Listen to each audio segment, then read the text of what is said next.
പ്രിയ വിദ്യാർത്ഥികളെ, എല്ലാവരെയും commerce tutor വീഡിയോസിലേക്ക് സ്വാഗതം ചെയ്യുന്നു. +1 അഡ്മിഷൻ ലഭിച്ച കൊമേഴ്സ് വിദ്യാർത്ഥികൾക്കുള്ള ബ്രിഡ്ജ് കോഴ്സിൻ്റെ രണ്ടാം ഭാഗത്തിലേക്കാണ് നമ്മൾ കിടക്കുന്നത്. ഇൻസൈറ്റ് 2020 പാർട്ട് 2 നമുക്കിന്ന് കിടക്കാം. പുതിയ വീഡിയോയിലേക്ക് എല്ലാവരെയും സ്വാഗതം ചെയ്യുന്നു. കഴിഞ്ഞൊരു സെഷനിൽ ബിസിനസ്സിനെ കുറിച്ചാണ് നമ്മൾ കണ്ടത്.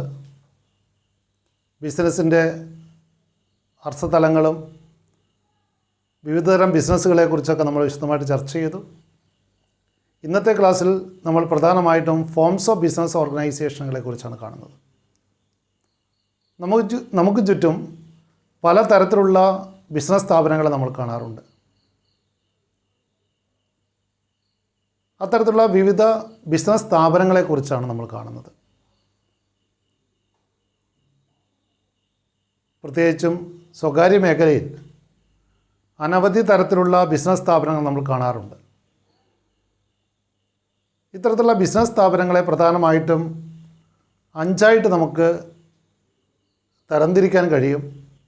അല്ലെങ്കിൽ പ്രധാനമായിട്ടും 5 തരത്തിലുള്ള സ്ഥാപനങ്ങളാണ് നമ്മുടെ ജീവിത പരിസരത്തിൽ നമുക്ക് കാണാൻ കഴിയുന്നത്. ഒന്നാമതായിട്ട് സോൾ പ്രൊപ്രൈറ്റർഷിപ്പുകളാണ്, ഏകാംഗ വ്യാപാര സ്ഥാപനങ്ങൾ. രണ്ടാമതായിട്ട് പാർട്ട്ണർഷിപ്പ് ഫേമുകളാണ്, പങ്കാളിത്ത സ്ഥാപനങ്ങൾ. മൂന്നാമതായി ഹിന്ദു അൺഡിവൈഡഡ് ഫാമിലി ബിസിനസ്സാണ്, കൂട്ടുകുടുംബങ്ങളുടെ ബിസിനസ്സുകൾ. നാലാമതായിട്ട് കോഓപ്പറേറ്റീവ് സൊസൈറ്റികൾ, സഹകരണ സ്ഥാപനങ്ങൾ അനവധി നമുക്ക് ചുറ്റും കാണാറുണ്ട്. അത്തരത്തിലുള്ള സഹകരണ സ്ഥാപനങ്ങൾ, cooperative societies. And finally about companies. ഇവയെ ഓരോന്നിനെക്കുറിച്ച് നമുക്ക് വിശദമായിട്ട് കാണാം. ആദ്യമായി സോൾ പ്രൊപ്രൈറ്റർഷിപ്പിനെ കുറിച്ച് നമുക്ക് കാണാം. ഒരാൾ മാത്രമായിട്ട് ഉടമസ്ഥനായിട്ടുള്ള, ഒരാളുടെ ഉടമസ്ഥതയിലും നിയന്ത്രണത്തിലുമുള്ള ബിസിനസ്സിനെയാണ് സോൾ പ്രൊപ്രൈറ്റർഷിപ്പ് ഫേം എന്ന് പറയുക. അതൊരു ട്രേഡിംഗ് കൺസേൺ ആണെങ്കിൽ സോൾ ട്രേഡർ എന്ന് വിശേഷിപ്പിക്കാറുണ്ട്. ഏകാംഗ വ്യാപാര സ്ഥാപനങ്ങളുടെ പ്രത്യേകത എന്തൊക്കെ നമുക്ക് നോക്കാം. What are the main features of sole proprietorship concerns? Here no legal formalities while forming or closing the business. നിയമപരമായ നടപടിക്രമങ്ങൾ വളരെ ലളിതമാണ്. ഏകാംഗ വ്യാപാര സ്ഥാപനങ്ങൾ ആരംഭിക്കുന്നതിനോ അത് അടച്ചുപൂട്ടുന്നതിനോ നിയമ നടപടിക്രമങ്ങൾ വളരെ ലളിതമാണ്. അവയെ ഗവേൺ ചെയ്യുന്ന പ്രത്യേക നിയമങ്ങളൊന്നുമില്ല. സോൾ പ്രൊപ്രൈറ്റർഷിപ്പുകൾക്ക് പ്രത്യേകമായിട്ടൊരു നിയമമില്ല. രാജ്യത്ത് നിലനിൽക്കുന്ന പൊതു നിയമങ്ങൾ, ഒരു വ്യക്തി എന്ന പോലെ തന്നെ രാജ്യത്ത് നിലനിൽക്കുന്ന പൊതു നിയമങ്ങളാണ് അത്തരത്തിലുള്ള സോൾ പ്രൊപ്രൈറ്റർഷിപ്പും പാലിക്കേണ്ടതുള്ളത്. അവയുടെ നടത്തിപ്പിന് പ്രത്യേകമായിട്ടുള്ള നിയമങ്ങൾ ഇല്ല. പൊതുവായിട്ടുള്ള എല്ലാ നിയമങ്ങളും, വ്യക്തികൾക്ക് ബാധകമായിട്ടുള്ള എല്ലാ പൊതു നിയമങ്ങളും അവർ അനുസരിക്കണമെന്ന് മാത്രം. തദ്ദേശ സ്വയംഭരണ സ്ഥാപനങ്ങളുടെ ലൈസൻസ് പോലെയുള്ള സാധാരണ നടപടിക്രമങ്ങൾ മാത്രമേ അത്തരം ബിസിനസ് സ്ഥാപനങ്ങൾ ആരംഭിക്കുന്നതിനുള്ളൂ. മറ്റൊരു പ്രധാന പ്രത്യേകത, ഓണർ ഹാസ് അൺലിമിറ്റഡ് ലയബിലിറ്റി. പരിധിയില്ലാത്ത അല്ലെങ്കിൽ അക്ലിപ്തമായിട്ടുള്ള ബാധ്യതയാണ് അവിടെ ഓണർക്കുള്ളത്. പ്രൊപ്രൈറ്റർ അല്ലെങ്കിൽ ഓണറുടെ ബാധ്യത എന്ന് പറയുന്നത് അൺലിമിറ്റഡ് ആയിരിക്കും. ഇത് അർത്ഥമാക്കുന്നത് ബിസിനസ് കടങ്ങൾ വീട്ടാൻ വേണ്ടിയിട്ട് ഉടമസ്ഥൻ്റെ സ്വകാര്യ സ്വത്തുക്കളും ബാധ്യസ്ഥമാണെന്നുള്ളതാണ്. അതായത് ബിസിനസ്സിൻ്റെ കടങ്ങൾ ബിസിനസ്സിൻ്റെ സ്വത്തുവകൾ കൊണ്ട് വീട്ടുവാൻ അല്ലെങ്കിൽ കൊടുത്തു തീർക്കുവാൻ കഴിയുന്നില്ല എങ്കിൽ അവ തിരിച്ചു നൽകുന്നതിന് ഉടമസ്ഥൻ്റെ സ്വകാര്യ സ്വത്തുക്കൾ കൂടി ഉപയോഗിക്കേണ്ടതാണ്, അല്ലെങ്കിൽ ബാധ്യസ്ഥമാണെന്നുള്ളതാണ് അൺലിമിറ്റഡ് ലയബിലിറ്റി എന്നുകൊണ്ട് ഉദ്ദേശിക്കുന്നത്. അവിടെ ലയബിലിറ്റി എന്ന് പറയുന്ന, ബാധ്യത എന്ന് പറയുന്നത് അൺലിമിറ്റഡ് ആണ്. അതായത് ഉടമസ്ഥൻ്റെ സ്വകാര്യ സ്വത്തുക്കൾ പോലും ബിസിനസ്സിൻ്റെ കടങ്ങൾ വീട്ടാൻ ബാധ്യസ്ഥമാണെന്നാണ് അതിൻ്റെ അർത്ഥം.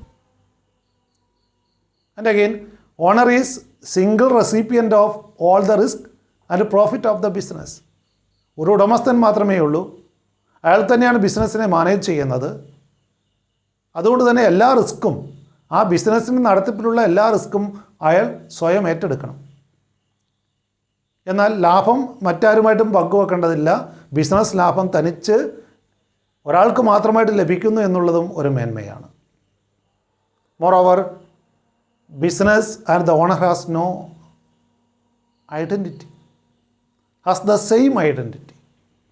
Business and owner has the same identity. ഉടമസ്ഥനെ മാറ്റി നിർത്തിക്കൊണ്ട് ബിസിനസ്സിന് അവിടെ നിയമപരമായൊരു നിലനിൽപ്പില്ല.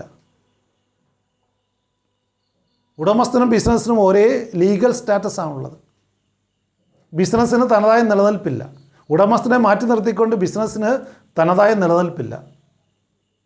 ആ ബിസിനസ് കാണിക്കുന്ന എല്ലാ പ്രവർത്തികൾക്കും, ആ ബിസിനസ് ചെയ്യുന്ന എല്ലാ പ്രവർത്തനങ്ങൾക്കും പരിപൂർണമായിട്ടും ഉടമസ്ഥനായിരിക്കും ബാധ്യസ്ഥനായിട്ടുള്ളത്. ബിസിനസ്സിനും ഓണർക്കും സെപ്പറേറ്റ് എൻറ്റിറ്റി ഇല്ല. Moreover owner takes all decisions independently. അതുകൊണ്ട് വേഗത്തിൽ തീരുമാനമെടുക്കാൻ സാധിക്കും. ഒരാൾക്കാണ് അവിടെ പൂർണ്ണമായിട്ടും ബിസിനസ് തീരുമാനങ്ങൾ എടുക്കാനുള്ള അവകാശമുള്ളത്. അയാൾ സ്വതന്ത്രമായിട്ട് തീരുമാനങ്ങൾ എടുക്കുന്നു. And there is also lack of business continuity. എന്നാൽ ബിസിനസ്സിന് അവിടെ ഒരു തുടർച്ചയില്ല. ഉടമസ്ഥനായിട്ടുള്ള ആ വ്യക്തിക്ക് എന്തെങ്കിലും സംഭവിച്ചാൽ ബിസിനസ് അടച്ചു പൂട്ടേണ്ടതായിട്ട് വരുന്നു. അപ്പോൾ അവിടെ ബിസിനസ്സിനൊരു കണ്ടിന്യൂറ്റി ഇല്ല. ഉടമസ്ഥന് എന്തെങ്കിലും രീതിയിൽ ബിസിനസ് തുടരാൻ കഴിയുന്നില്ലെങ്കിൽ ബിസിനസ് അടച്ചു പൂട്ടേണ്ടതായിട്ട് വരുന്നു. These all are the main features of sole proprietorship. ഏറ്റവും കൂടുതലായിട്ട് കാണപ്പെടുന്ന ഏറ്റവും കോമൺ ആയിട്ടുള്ള ഫോം ഓഫ് ബിസിനസ്സാണ് അപ്പോൾ സോൾ പ്രൊപ്രൈറ്റർഷിപ്പ് എന്ന് പറയുന്നത്. ഏകാംഗ വ്യാപാര സ്ഥാപനങ്ങളാണ് നമുക്ക് ചുറ്റും ഏറ്റവും കൂടുതലായിട്ട് കാണുന്നത്. ഏറ്റവും കോമൺ ആയിട്ടുള്ളതും ഏറ്റവും ഓൾഡസ്റ്റ് ഫോം ഓഫ് ബിസിനസ്സുമാണ് സോൾ പ്രൊപ്രൈറ്റർഷിപ്പ്. ഒരാൾ മാത്രം ഉടമസ്ഥനും അയാൾ തനിച്ച് മാനേജ് ചെയ്യുന്നതുമായിട്ടുള്ള ബിസിനസ്സുകളെയാണ് സോൾ പ്രൊപ്രൈറ്റർഷിപ്പ് എന്ന് വിശേഷിപ്പിക്കുന്നത്. And secondly partnership forms. പങ്കാളിത്ത സ്ഥാപനങ്ങളാണ് രണ്ടാമതായിട്ട് പൊതുവിൽ കാണുന്ന മറ്റൊരു ബിസിനസ് സ്ഥാപനം. പാർട്ട്ണർഷിപ്പ് ഫേമുകൾ, പങ്കാളിത്ത സ്ഥാപനങ്ങൾ നമുക്ക് ചുറ്റും നമ്മൾ കാണാറുണ്ട്. എന്തൊക്കെയാണ് പങ്കാളിത്ത സ്ഥാപനങ്ങളുടെ പ്രധാന പ്രത്യേകതകൾ നമുക്ക് നോക്കാം. What are the main features of partnership firms? പങ്കാളിത്ത സ്ഥാപനങ്ങളുടെ പ്രധാന പ്രത്യേകത എന്തെല്ലാമാണ്? ആദ്യമായിട്ട് അതിൻ്റെ മെമ്പർഷിപ്പിനെ കുറിച്ച്. ആർക്കൊക്കെയാണ് അംഗത്വം ലഭിക്കുന്നത്? രണ്ടോ അതിലധികം വ്യക്തികൾ ചേർന്നുകൊണ്ട് ഒരു പാർട്ട്ണർഷിപ്പ് ആരംഭിക്കാവുന്നതാണ്. ഒരു കരാറിൻ്റെ വെളിച്ചത്തിൽ, ആ കരാർ എഴുതപ്പെട്ടതാണെങ്കിൽ അതിന് പാർട്ട്ണർഷിപ്പ് ഡീഡ് എന്നാണ് വിശേഷിപ്പിക്കുക.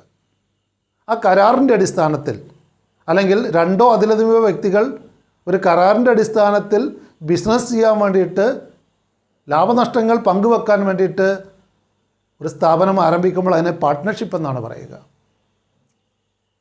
അവിടെ പാർട്ട്നേഴ്സ് എന്ന് പറയുന്നത് അവരൊരു എഗ്രിമെൻറ്റിൽ ഏർപ്പെട്ടുകൊണ്ടാണ് ബിസിനസ് ആരംഭിക്കുന്നത്. അല്ലെങ്കിൽ ഒരു ബിസിനസ് ചെയ്യാനും അതിലെ ലാഭം പങ്കുവെക്കാനും വേണ്ടിയിട്ട് ഒരു എഗ്രിമെൻ്റ് ഉണ്ടാക്കി അതിൻ്റെ അടിസ്ഥാനത്തിലാണ് പാർട്ട്ണർഷിപ്പിൽ ബിസിനസ് ആരംഭിക്കുന്നത്. അവിടെ മിനിമം 2 വ്യക്തികളെങ്കിലും അപ്പോൾ ആവശ്യമുണ്ട് ഒരു പാർട്ട്ണർഷിപ്പ് ആരംഭിക്കുന്നതിന് വേണ്ടിയിട്ട്. മാക്സിമം ലിമിറ്റുമുണ്ട്. Now it is fixed at 50. പുതിയ നിയമം അനുസരിച്ച് 2013 കമ്പനി നിയമം അനുസരിച്ച് പാർട്ട്ണർഷിപ്പിൻ്റെ മാക്സിമം എന്ന് പറയുന്നത് 100 വ്യക്തികളാണ് നിയമത്തിൽ അനുശാസിക്കുന്നത്.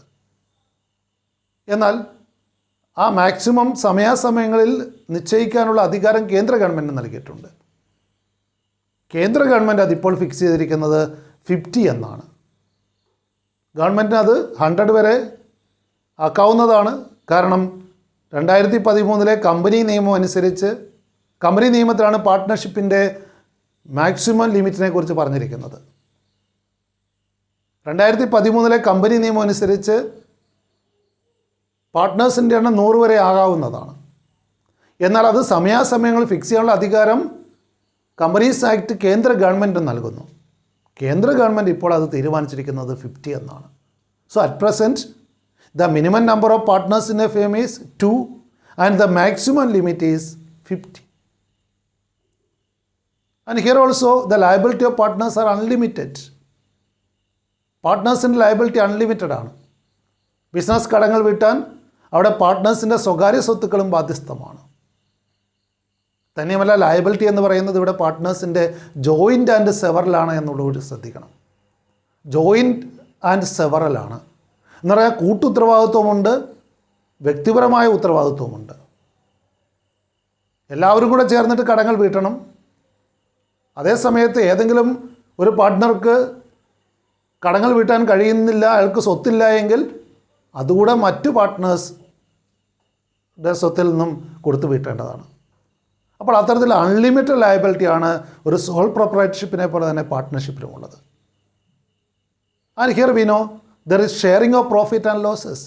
ലാഭനഷ്ടങ്ങൾ അവിടെ ഷെയർ ചെയ്യപ്പെടുന്നു. അവിടെ ഒരു നിശ്ചിത റേഷ്യോ ഉണ്ടാവും, അനുപാതം ഉണ്ടാവും, ലാഭനഷ്ടങ്ങൾ വീതിക്കുന്ന അനുപാതം. ആ റേഷ്യോയിലാണ് അവിടെ വീതിക്കുന്നത്. എന്നാൽ പ്രത്യേകമായിട്ടൊരു റേഷ്യോ ധാരണയായിട്ടില്ല എങ്കിൽ തുല്യമായിട്ട് ലാഭനഷ്ടങ്ങൾ വീതിക്കണമെന്നാണ് നിയമത്തിൽ പറയുന്നത്. നിയമം എന്ന് പറയുന്നത് ഇന്ത്യൻ പാർട്ട്ണർഷിപ്പ് ആക്റ്റാണ്. 1934 ഇന്ത്യൻ പാർട്ട്ണർഷിപ്പ് ആക്റ്റാണ് പാർട്ട്ണർഷിപ്പ് ഫേമുകൾക്ക് ബാധകമായിട്ടുള്ള നിയമം.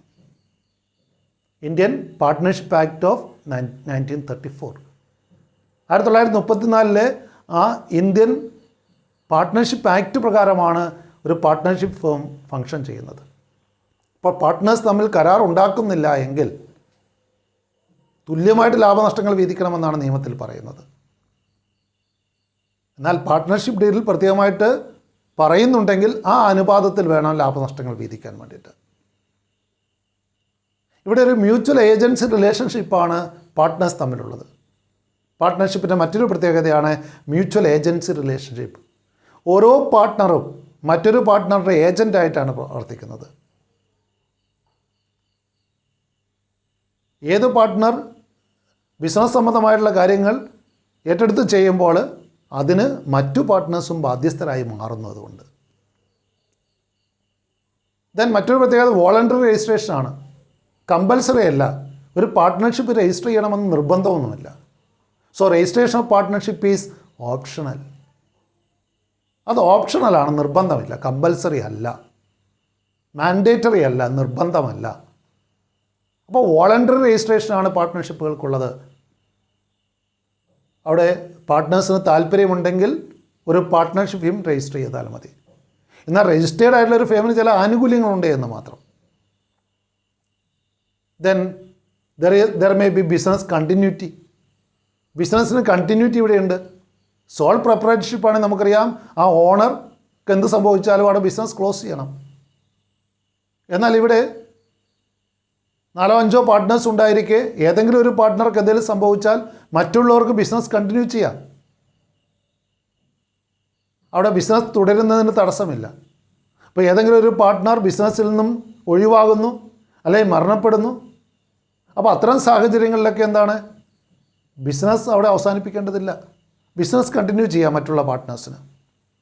And there is also contractual relationship.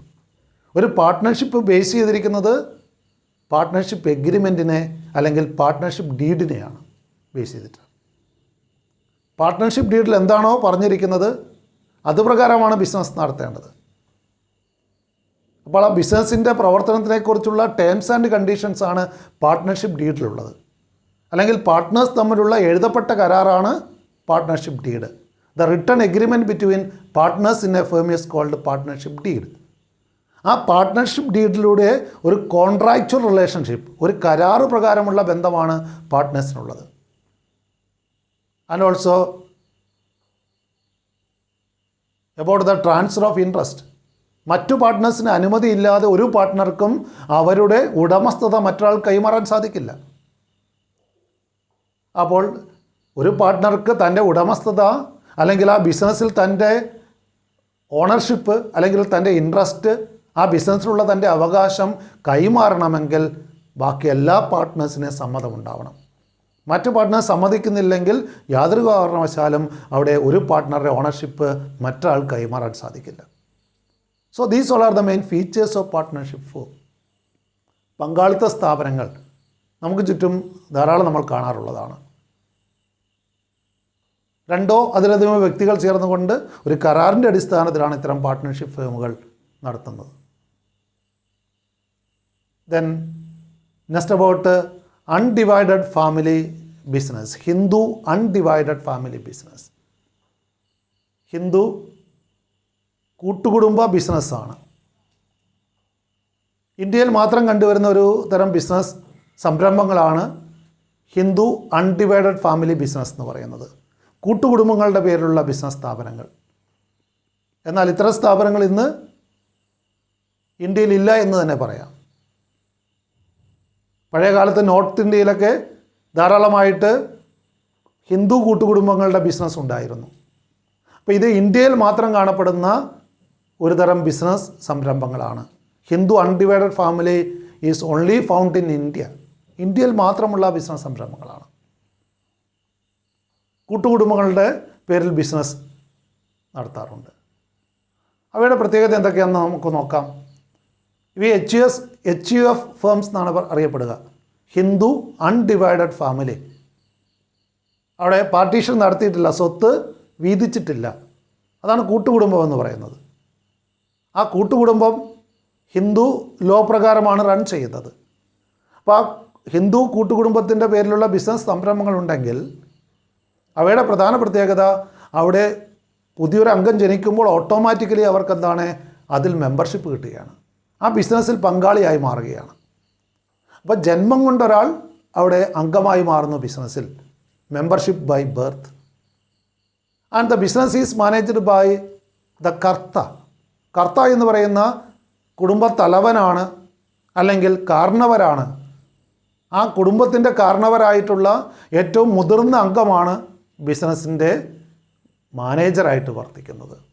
അല്ലെങ്കിൽ ബിസിനസ് മാനേജ്മെൻറ്റ് എന്ന് പറയുന്നത് അവിടെ കർത്ത എന്ന് പറയുന്ന ആ കുടുംബത്തലവൻ്റെ അധീനത്തിലായിരിക്കും. ബാക്കി എല്ലാവരും അംഗങ്ങളാണ് ബിസിനസ്സിൽ. അവരെ കോ പാർട്ട്നേഴ്സ് എന്നാണ് വിശേഷിപ്പിക്കുക. കർത്തയും കോ പാർട്ട്നേഴ്സും. കുടുംബത്തലവനാണ് ബിസിനസ്സിനെ മാനേജ് ചെയ്യുന്നത്. ആ കുടുംബത്തലവനെ കർത്ത എന്ന് വിശേഷിപ്പിക്കുന്നു. എന്നാൽ മറ്റുള്ള മെമ്പേഴ്സിനെ കോ പാർട്ട്നേഴ്സ് എന്നാണ് വിശേഷിപ്പിക്കുക. ഇവിടെ കർത്തയുടെ ലയബിലിറ്റി അൺലിമിറ്റഡ് ആണ്.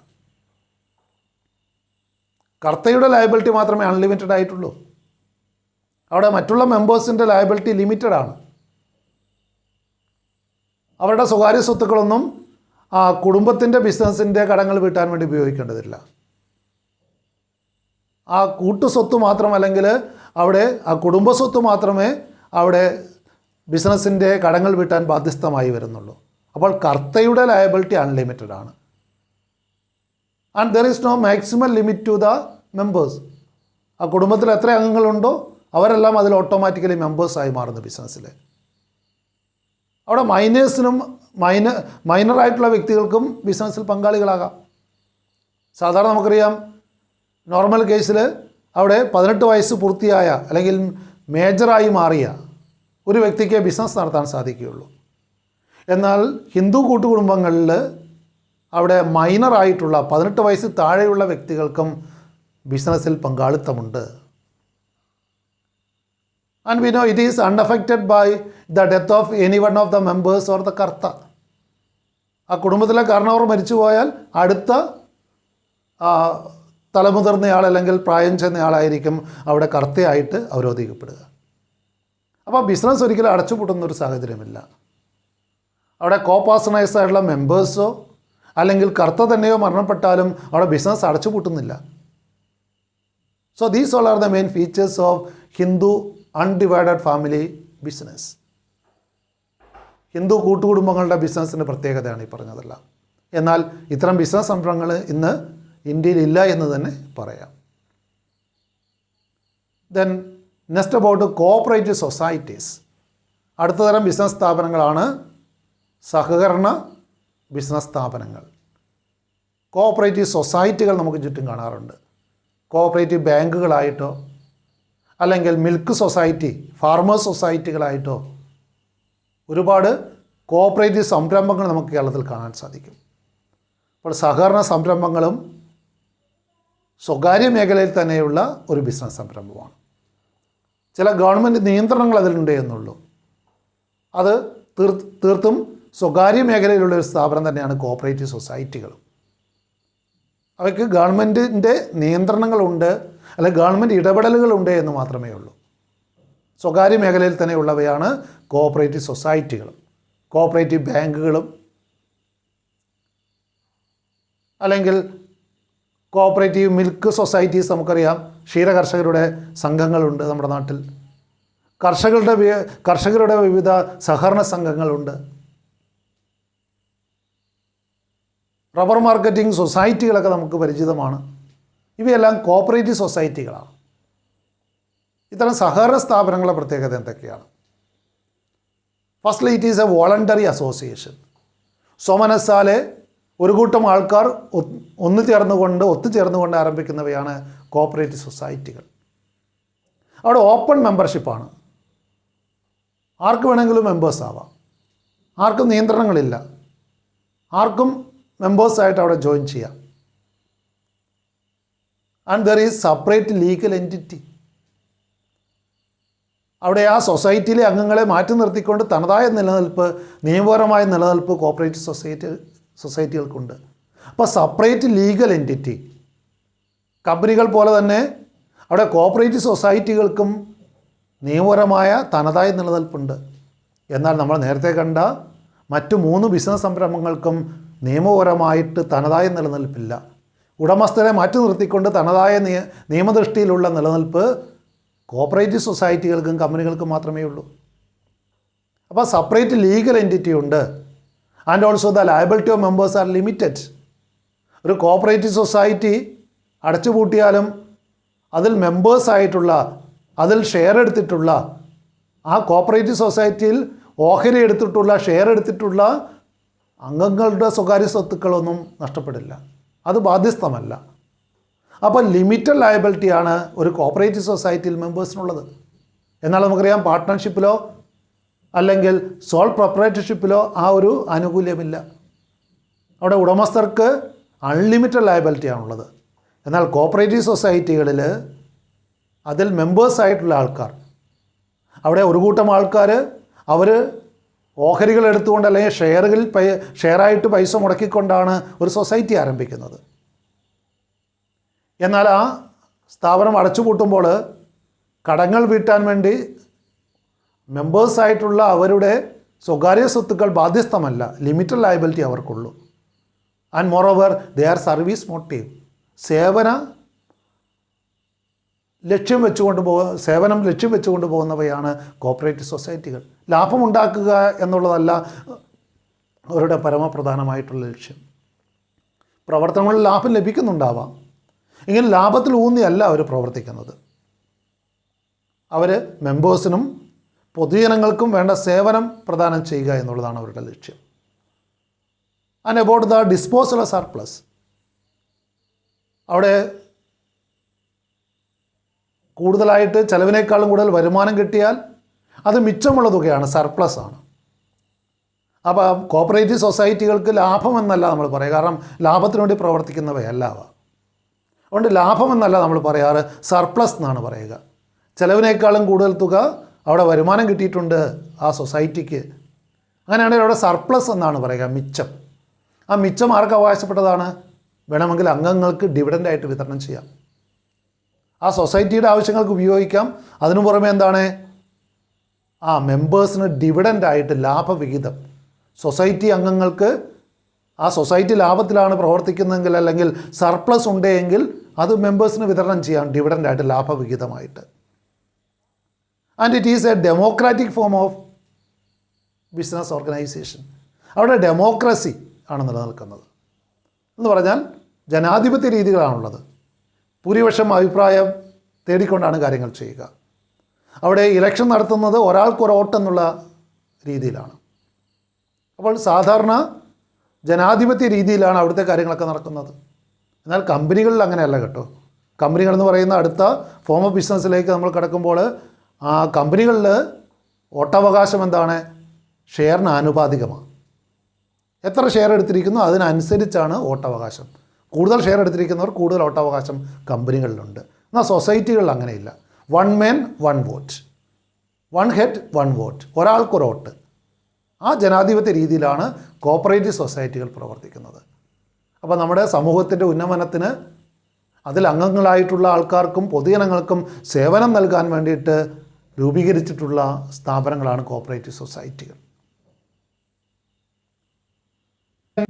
Lastly about joint stock companies. കമ്പനികൾ, വൻകിട ബിസിനസ് സംരംഭങ്ങളാണ് നമുക്കറിയാം കമ്പനികൾ. കമ്പനികളായിട്ട് രജിസ്റ്റർ ചെയ്യുന്നത് വൻകിട ബിസിനസ് സ്ഥാപനങ്ങളാണ്. So about joint stock companies. എന്തുകൊണ്ടാണ് ജോയിൻറ്റ് സ്റ്റോക്ക് കമ്പനി എന്ന് പറയുന്നത്? സ്റ്റോക്ക് എന്ന് പറയുന്നത് ഓഹരികളുടെ ഒരു കൂട്ടമാണ്. ഓഹരികളിലൂടെ ക്യാപിറ്റൽ സ്വരൂപിച്ചുകൊണ്ടാണ്, അല്ലെങ്കിൽ ക്യാപിറ്റൽ മൊബിലൈസ് ചെയ്തുകൊണ്ടാണ് ഒരു കോപ്പറേറ്റീവ് സൊസൈറ്റി പ്രവർത്തിക്കുന്നത്. കോപ്പറേറ്റീവ് സൊസൈറ്റി പോലെ തന്നെ കമ്പനികളും അവിടെ പൊതുജനങ്ങളിൽ നിന്നും ഷെയറുകളായിട്ട് പണം സ്വരൂപിച്ചുകൊണ്ടാണ് പ്രവർത്തിക്കുന്നത്. അപ്പം ജോയിൻ്റായിട്ട് സ്റ്റോക്കായിട്ട് ക്യാപിറ്റൽ മൊബിലൈസ് ചെയ്യുന്നു, പബ്ലിക്കിൻ്റെ കയ്യിൽ നിന്നും ഷെയറുകളിലൂടെ ഓഹരികളിലൂടെ പണം സമാഹരിക്കുന്നു. അങ്ങനെയാണ് കമ്പനികൾ ആരംഭിക്കുന്നത്. ആ കമ്പനികളുടെ പ്രത്യേകത എന്തൊക്കെയെന്ന് നമുക്ക് നോക്കാം. ഒന്നാമതായിട്ട് സെപ്പറേറ്റ് ലീഗൽ എൻറ്റിറ്റി, തനതായ നിലനിൽപ്പുണ്ട്. അവിടെ കമ്പനിയും കമ്പനിയുടെ ഉടമസ്ഥർ, അവരെ ഷെയർ ഹോൾഡേഴ്സ് എന്നാണ് പറയുക, ഓഹരി ഉടമകളാണ്.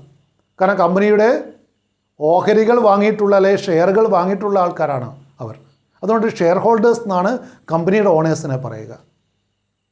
അപ്പോൾ ഒരു കമ്പനിക്ക് ഒരുപാട് ഷെയർ ഹോൾഡേഴ്സ് ഉണ്ടാവും. ലക്ഷക്കണക്കിനോ കോടിക്കണക്കിനോ മെമ്പേഴ്സുള്ള അല്ലെങ്കിൽ ഷെയർ ഹോൾഡേഴ്സുള്ള കമ്പനികളുണ്ട്. അപ്പോൾ ഇത്തരത്തിൽ ഷെയർ ഹോൾഡേഴ്സിനെ മാറ്റി നിർത്തിക്കൊണ്ട് തനതായ നിലനിൽപ്പ് കമ്പനികൾക്കുണ്ട്. അതുകൊണ്ട് നിയമദൃഷ്ടിയിൽ അതിനെ ഒരു ആർട്ടിഫിഷ്യൽ പേഴ്സൺ, നിയമം സൃഷ്ടിച്ചിരിക്കുന്ന ഒരു വ്യക്തിയായിട്ട്, നമ്മളെപ്പോലെ ഒരു വ്യക്തി എന്നുള്ള പരിഗണന കമ്പനിക്കുണ്ട്. കമ്പനി ഒരു ആർട്ടിഫിഷ്യൽ പേഴ്സൺ ആയിട്ടാണ് നിയമം കാണുന്നത്. ഒരു കൃത്രിമ മനുഷ്യനായിട്ട് നിയമം അംഗീകരിച്ചിരിക്കുന്നു. അതിന് സെപ്പറേറ്റ് ലീഗൽ എൻറ്റിറ്റി ഉണ്ട്. ഷെയർ ഹോൾഡേഴ്സായിട്ടുള്ള ഉടമസ്ഥരെ മാറ്റി നിർത്തിക്കൊണ്ട് നിയമത്തിൻ്റെ മുന്നിൽ നിയമപരമായ നിലനിൽപ്പ് അതിനുണ്ട്. അതുകൊണ്ട് ഷെയർ ഹോൾഡേഴ്സ് മാറി മറിഞ്ഞാലും ഷെയർ മറ്റേ ആൾക്കാർക്ക് വിറ്റാലും എന്താണ്, അവിടെ കമ്പനിയുടെ പ്രവർത്തനത്തിന് അത് ബാധിക്കില്ല. കാരണം കമ്പനിക്ക് എന്തുണ്ട്?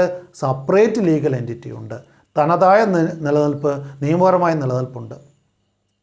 തന്നെയുമല്ല ഇവിടെ ഷെയർ ഹോൾഡേഴ്സിന് ലയബിലിറ്റി, ഓണേഴ്സായിട്ടുള്ള അല്ലെങ്കിൽ ഉടമസ്ഥരായിട്ടുള്ള ഷെയർ ഹോൾഡേഴ്സിന് ലയബിലിറ്റി ലിമിറ്റഡ് ആണ്.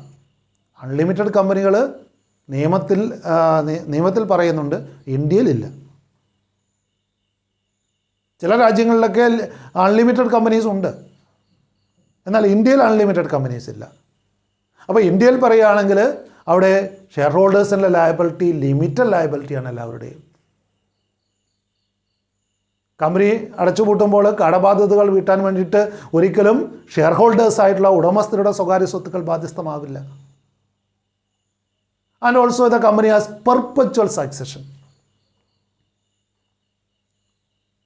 പെർപച്വൽ സക്സഷൻ, കാലാകാലം അത് നിലനിൽക്കും. ആ കമ്പനി വൈൻഡപ്പ് ചെയ്യണമെങ്കിൽ കമ്പനി അടച്ചുപൂട്ടുന്നതിനാണ് വൈൻഡപ്പ് ചെയ്യുക എന്ന് പറയുക, ലിക്വിഡേഷൻ, വൈൻഡപ്പ് ചെയ്യുക. അപ്പോൾ ആ കമ്പനി അടച്ചുപൂട്ടുകയാണെങ്കിൽ അതിന് നിയമ നടപടിക്രമങ്ങളുണ്ട്. ആ നിയമ നടപടിക്രമങ്ങളിലൂടെ മാത്രം അത് അവസാനിപ്പിക്കാൻ സാധിക്കുകയുള്ളൂ. അല്ലാതെ കുറച്ച് ഷെയർ ഹോൾഡേഴ്സ് കൂടിയിട്ട് കമ്പനി അടച്ചുപൂട്ടാൻ തീരുമാനിച്ചാൽ സാധിക്കില്ല. അപ്പോൾ കമ്പനിക്കൊരു തുടർച്ചയായ നിലനിൽപ്പാണുള്ളത്, പെർപച്വൽ സക്സഷൻ എന്നാണ് അതിന് പറയുക. അപ്പോൾ നമ്മൾ കണ്ടു ഇതൊരു ആർട്ടിഫിഷ്യൽ പേഴ്സൺ ആണ് അല്ലേ. അതുകൊണ്ട് വ്യക്തികൾ ഒപ്പിടുന്നത് പോലെ സൈൻ ചെയ്യാൻ ഒപ്പിടാൻ സാധിക്കില്ല. അതുകൊണ്ട് കമ്പനിയുടെ സീല് പതിച്ചാൽ അത് കമ്പനിയുടെ സിഗ്നേച്ചറായിട്ടാണ് പരിഗണിക്കുക. അപ്പോൾ ഒരു കോമൺ സീലുള്ള ഒന്നാണ് കമ്പനി. കമ്പനി സൈൻ ചെയ്യേണ്ടിടത്ത് വ്യക്തി സൈൻ ചെയ്യുന്നത് പോലെ, വ്യക്തികൾ ഒപ്പിടുന്നത് പോലെ കമ്പനിയുടെ ഒപ്പായിട്ട് ആ കമ്പനിയുടെ സീല് പരിഗണിക്കുന്നതാണ്. ഇനിയും ഓഹരികൾ കൈമാറ്റം നടത്താൻ പറ്റുമോ? അവിടെ കമ്പനികളെ നമ്മൾ തുടർന്ന് സ്വകാര്യ കമ്പനികളെന്നും പൊതു കമ്പനികളെന്നും പറയുന്നുണ്ട്. Private company, public company. Private കമ്പനികളുടെ ഷെയർ കൈമാറാൻ പറ്റില്ല. എന്നാൽ പബ്ലിക് കമ്പനികളുടെ ഓഹരികൾ കൈമാറാൻ പറ്റുന്നവയാണ്. അപ്പം ഷെയർ വാങ്ങുന്ന ഒരാൾക്ക് അത് മറിച്ച് വിൽക്കാൻ സാധിക്കും. നിങ്ങൾ കേട്ടിരിക്കും സ്റ്റോക്ക് എക്സ്ചേഞ്ചുകളെ കുറിച്ച്. ആ സ്റ്റോക്ക് എക്സ്ചേഞ്ചുകളിലൂടെ ഓഹരി വിപണിയിൽ ഇത്തരം കമ്പനികളുടെ ഓഹരികൾ വാങ്ങാനും വിൽക്കാനും സാധിക്കും. സ്റ്റോക്ക് എക്സ്ചേഞ്ചുകളിലൂടെ അവിടെ ഓഹരികൾ വാങ്ങാനും വിൽക്കാനും ഷെയറുകൾ വാങ്ങാനും വിൽക്കാനും കഴിയും. അപ്പോൾ ഒരു പബ്ലിക് കമ്പനിയുടെ ഓഹരികൾ വാങ്ങിയ ആൾക്ക് മറിച്ചു വിൽക്കാൻ കഴിയും. ഒരു സ്റ്റോക്ക് എക്സ്ചേഞ്ചിലൂടെ ഓഹരികൾ വിറ്റഴിക്കാൻ സാധിക്കും. അപ്പോൾ അവിടെ ട്രാൻസ്ഫറബിലിറ്റി ഓഫ് ഷെയർസ് പബ്ലിക് കമ്പനികൾക്കുണ്ട്, പ്രൈവറ്റ് കമ്പനികൾക്കില്ല എങ്കിലും. ദെൻ സെപ്പറേറ്റ് പ്രോപ്പർട്ടി ഹാൻഡിൽ ചെയ്യാം അവർക്ക്. കമ്പനിയുടെ പേരിൽ സ്വത്തുവകൾ വാങ്ങാം. എന്നാൽ ഒരു സോൾ പ്രൊപ്രൈറ്റർഷിപ്പിലോ പാർട്ട്ണർഷിപ്പിലോ സ്വത്തുവകൾ വാങ്ങുമ്പോൾ വ്യക്തികളുടെ പേരിലാണ് വാങ്ങുക, സ്ഥാപനത്തിൻ്റെ പേരിൽ വാങ്ങാൻ സാധിക്കില്ല.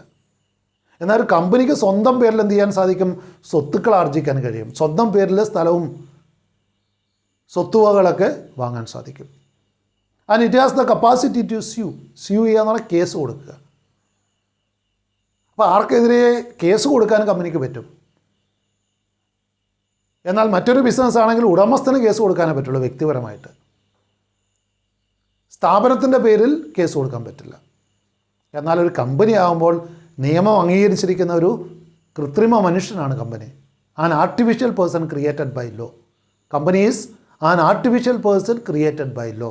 So it can sue and be sued. കമ്പനിക്ക് കേസ് കൊടുക്കാൻ പറ്റും, കമ്പനിക്കെതിരെ മറ്റുള്ളവർ കേസ് കൊടുക്കാനും സാധിക്കും. These all are the main features of company. കമ്പനികളുടെ പ്രധാന പ്രത്യേകതയാണ് നമ്മൾ കണ്ടത്. ഇനി കമ്പനികൾ വിവിധ തരമുണ്ടെന്ന് നമ്മൾ കണ്ടു. ഒരുപാട് തരത്തിലുള്ള കമ്പനികളുണ്ട്. അതിൽ ഏറ്റവും പ്രധാനപ്പെട്ട 3 ടൈപ്പ് കമ്പനികളെക്കുറിച്ചാണ് നമ്മൾ ചർച്ച ചെയ്യുന്നത്. Firstly about private companies. സ്വകാര്യ കമ്പനികൾ അനവധിയുണ്ട്.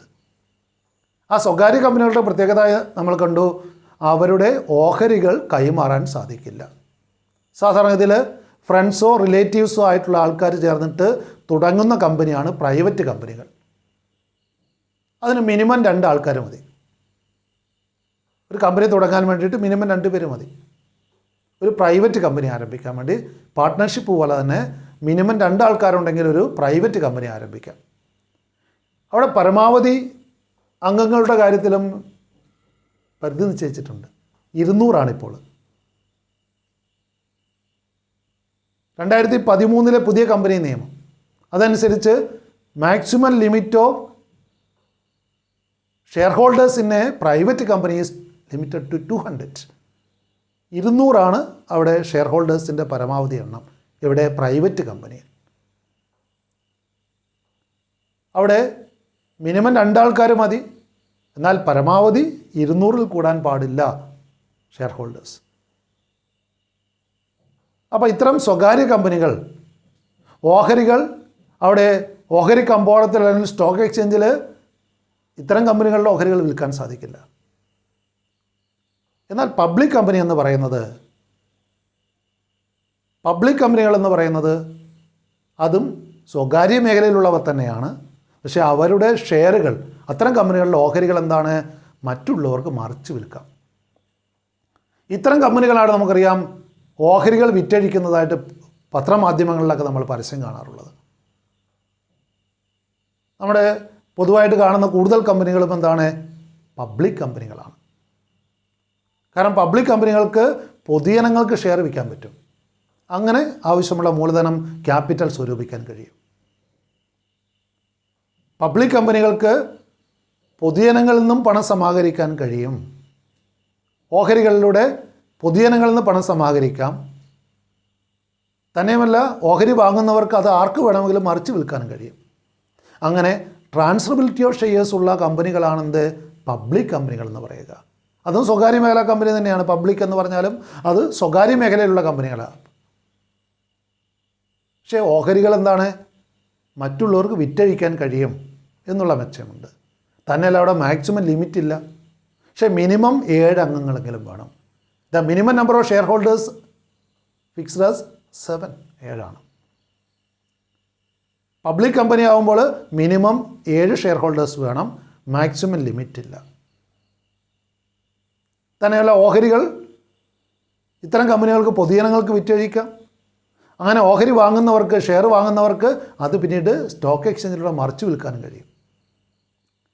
ഇനി മൂന്നാമത്തെ ടൈപ്പ് കമ്പനികളാണ് ഗവൺമെൻറ് കമ്പനീസ്. ഗവൺമെൻറ്റിൻ്റെ ഉടമസ്ഥതയിലുള്ള കമ്പനികൾ. 51% or more of the share capital of the company held by the government, either central government or state governments. അപ്പോൾ കേന്ദ്ര ഗവൺമെൻറ്റോ സംസ്ഥാന ഗവൺമെൻറ്റുകളോ 51%-ലധികം ഇഷ്യൂഡ് ക്യാപിറ്റൽ അവരുടെ വിറ്റഴിച്ച മൂലധനത്തിൻ്റെ, അല്ലെങ്കിൽ അവർ പബ്ലിക്കിന് വേണ്ടി ഇറക്കിയ മൂലധനത്തിൻ്റെ 51%-ലധികം ഗവൺമെൻറ്റിൻ്റെ കൈവശമാണെങ്കിൽ അത് ഗവൺമെൻറ് കമ്പനികളാണ്.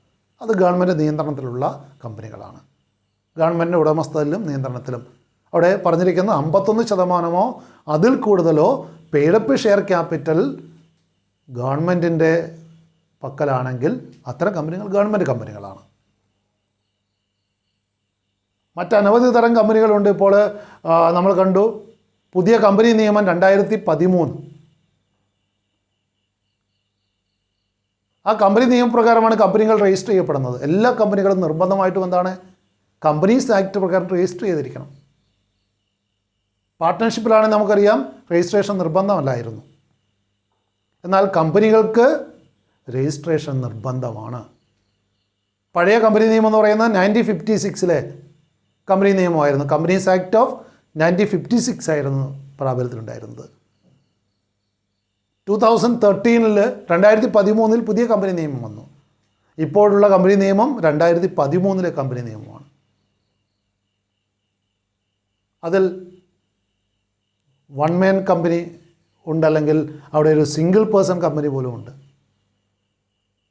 ഓക്കെ, ഇത്തരത്തിൽ പലതരത്തിലുള്ള കമ്പനികൾ നമ്മുടെ ജീവിത പരിസരങ്ങളിൽ പ്രവർത്തിക്കുന്നുണ്ട്. അവയെക്കുറിച്ച് കൂടുതൽ മനസ്സിലാക്കുക. കമ്പനികൾ ഓഹരികൾ വിറ്റഴിക്കുന്നതിനെക്കുറിച്ച്, പൊതുമേഖലാ കമ്പനികൾ, അതോടൊപ്പം തന്നെ പബ്ലിക് കമ്പനികളും, പബ്ലിക് സെക്ടർ കമ്പനികളാണ് ഈ ഗവൺമെൻറ് കമ്പനികളായിട്ട് വരുന്നത്. പൊതുമേഖലാ സ്ഥാപനമാണ്, ഗവൺമെൻറ് ഉടമസ്ഥതയിലുള്ളതാണ്. അതുപോലെ പബ്ലിക് കമ്പനികളും, അത് സ്വകാര്യ മേഖലയിലുള്ളതാണ് പബ്ലിക് കമ്പനികൾ. ആ പബ്ലിക് കമ്പനികൾക്കും ഓഹരികൾ പൊതുജനങ്ങൾക്ക് വിൽക്കാവുന്നതാണ്. അത്തരത്തിലുള്ള ഓഹരി കമ്പോളത്തിൽ അല്ലെങ്കിൽ ഷെയർ മാർക്കറ്റിലെ കാര്യങ്ങളൊക്കെ നിങ്ങൾക്ക് പത്രമാധ്യമങ്ങളിൽ നിന്നും കൂടുതൽ മനസ്സിലാക്കാൻ കഴിയും. അപ്പോൾ ഇത്തരം കമ്പനികളുടെ പ്രവർത്തനങ്ങളെക്കുറിച്ചും അവർ ഓഹരികൾ ഇറക്കുന്നതിനെക്കുറിച്ചുമൊക്കെയുള്ള പത്രമാധ്യമങ്ങളിലെ വാർത്തകളൊക്കെ വായിക്കുക, കൂടുതൽ അറിയുക. നമുക്ക് പരിചിതമായിട്ടുള്ള ചില കമ്പനികളെ പരിചയപ്പെടുത്തുകയാണ്. അവയുടെ ലോഗോയിലൂടെ, ആ കമ്പനികളുടെ ലോഗോ കണ്ടുകൊണ്ട് ആ കമ്പനികളെ നിങ്ങൾക്ക് തിരിച്ചറിയാൻ കഴിയുമെന്ന് നോക്കുക. വളരെ ഫേമസ് ആയിട്ടുള്ള കമ്പനികൾ, പബ്ലിക് കമ്പനികൾ ആണ് നിങ്ങളെ പരിചയപ്പെടുത്തുന്നത്. അവയുടെ ലോഗോയിൽ നിന്ന് നിങ്ങൾ കമ്പനികളെ മനസ്സിലാക്കുക.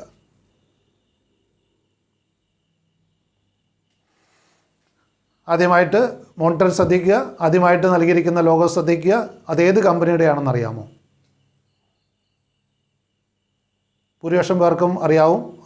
ഓട്ടോമൊബൈൽ രംഗത്തുള്ളതാണ്. നമുക്കറിയാം ടയോട്ടയുടെ ലോഗോ ആണത്. അടുത്ത ലോഗോ വളരെ ഈസിയായിട്ട് നമുക്ക് പറയാൻ പറ്റുന്നതാണ്.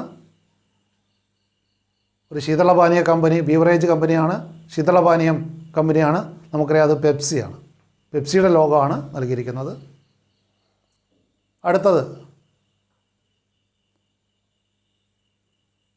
നിങ്ങളെല്ലാവരും ഏറെ പരിചിതമായിട്ടുള്ളൊരു ലോഗോ ആണ് അവിടെ കാണുന്നത്.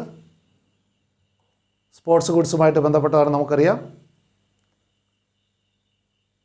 നൈക്കിൻ്റെയാണ്. അടുത്തത്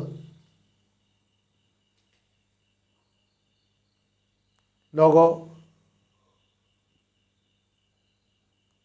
നിങ്ങളുടെ വസ്ത്രങ്ങളിലൊക്കെ നിങ്ങൾ കണ്ടിട്ടുണ്ടാവും. പ്യൂമയുടെ സിമ്പിളാണത്. ഇത് നമുക്കേറെ പരിചിതമായിട്ടുള്ളതാണ്. യെസ്, KFCയുടെ ലോഗോ ആണത്. ദെൻ ദ ലാസ്റ്റ് വൺ, ഇതൊരു ബാങ്കിൻ്റെയാണ്. Yes, state bank of India SBIയുടെ ലോഗോ ആണത്. ഇവയെല്ലാം പബ്ലിക് കമ്പനികൾക്ക് ചില ഉദാഹരണങ്ങളാണ്. അവയുടെ ലോഗോയിലൂടെ ആ കമ്പനികളെ അറിയുക. ഇത്തരത്തിൽ ലോഗോ കണ്ടാണെങ്കിൽ നമുക്ക് കമ്പനികളെ എളുപ്പത്തിൽ മനസ്സിലാക്കാൻ കഴിയണം.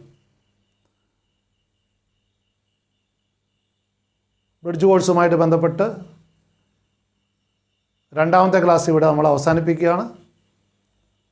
അടുത്തൊരു ക്ലാസ്സിൽ കാണുന്നത് വരെ എല്ലാവർക്കും വിട. Thank you all. Thank you for watching this video.